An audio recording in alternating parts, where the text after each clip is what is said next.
When medical professionals talk about addiction, they don't see a moral failing. They define it simply: continued use despite negative consequences. And those consequences are pulling hundreds of thousands of people under. We're losing over 100,000 American lives a year to opioids and alcohol.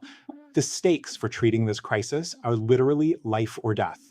For nearly a century, society's primary answer to this crisis has been an unyielding binary rule: total abstinence from all drugs and alcohol forever.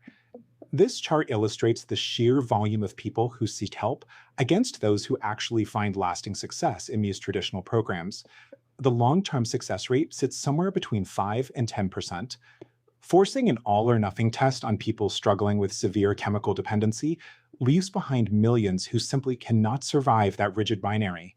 This brings us to a cultural shift that is currently terrifying traditionalists while gaining massive traction. People are calling it going California sober.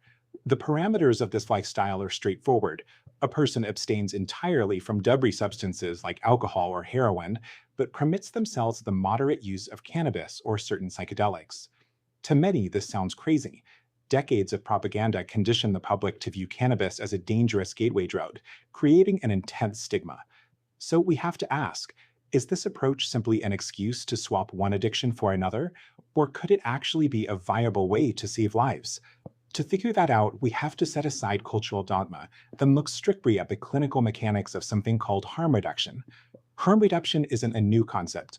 We can look directly at the historical precedent of using medications like methadone and Suboxone to treat opioid dependency. When these medications were first introduced, traditional recovery advocates pushed back hard. They argued that patients were just swapping drugs and weren't truly sober.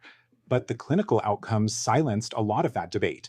The use of these medications resulted in a 50% reduction in overdose deaths.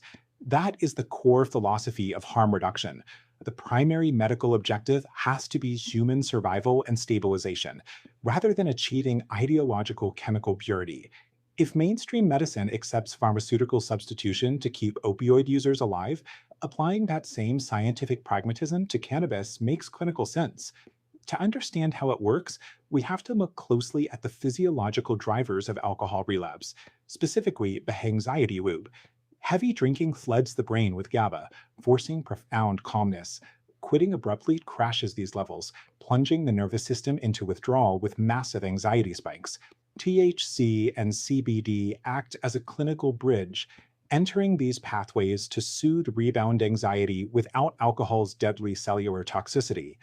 A recent American Journal of Psychiatry study measured this effect. This chart compares baseline urges of heavy drinkers against those utilizing THC.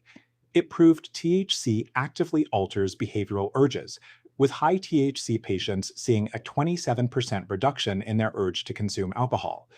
Through a clinical lens, California Sober operates as a mechanism to palliate the exact physiological distress that causes relapse, buying the brain the breathing room it needs to heal.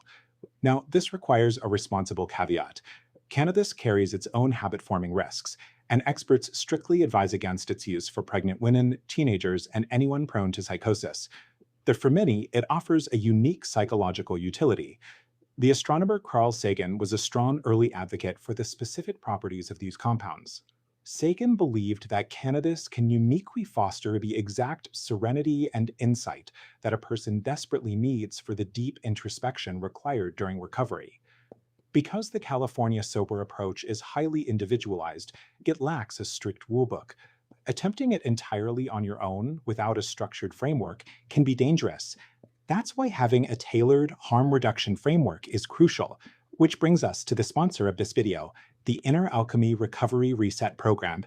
They support the Cali-Sober lifestyle with structured guidance, and you can learn more at recoveryreset.online. Learn more by reaching out or visit www.inneralchemy.online.